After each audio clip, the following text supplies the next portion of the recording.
Micro containment zone बनाने का विकल्प भी किसी भी हालत में ढिलास नहीं लानी चाहिए। इस पर बड़े आग्रह से काम करना चाहिए।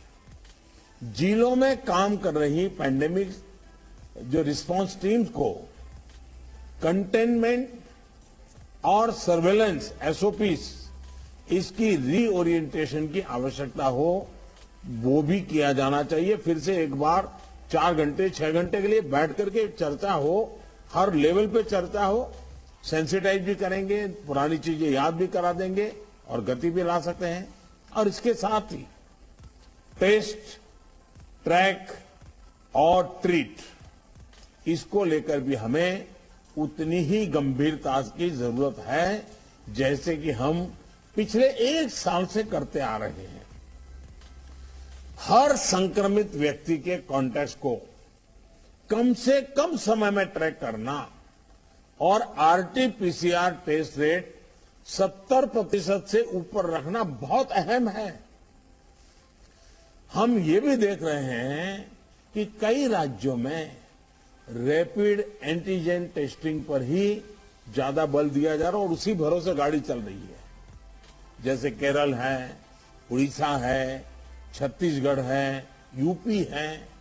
मुझे लगता है कि इसमें बहुत तेजी से बदल की जरूरत है। इन सभी राज्यों में, मैं तो चाहता हूं देश के सभी राज्यों में हमें आरटी-पीसीटी टेस्ट और बढ़ाने पर जोर देना होगा।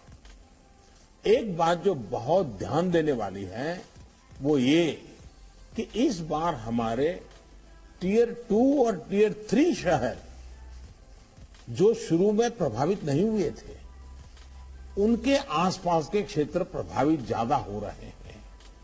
देखिए, इस लड़ाई में हम सफलतापूर्वक बच पाए हैं, उसका एक कारण था कि हम गांवों को इससे मुक्त रख पाए थे।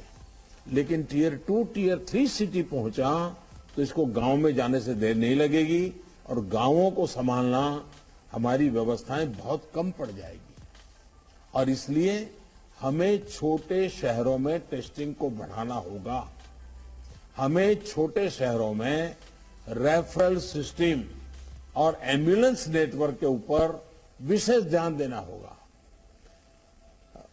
प्रेजेंटेशन में ये भी बात हमारे सामने रखी गई कि अभी वायरस का स्प्रेड डिस्प्रेस्ड मैनर में हो रहा है।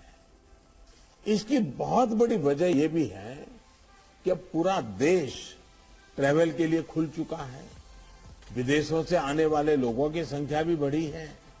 इसलिए आज हर एक केस के ट्रैवल की, उसके कॉन्टैक्ट के ट्रैवल की सूचना सभी राज्यों को आपस में भी साझा करना जरूरी है। आपस में जानकारी साझा करने के लिए किसी नए मैकेनिज्म की जरूरत लगती है तो उस पर भी विचार होना चाहिए। इसी तरह विदेश से आने वाले यात्रियों और उनके कॉन्टैक्ट्स के सर्वेलेंस के लिए एसओपी के पालन की जिम्मेदारी भी हमारी अब बढ़ गई है।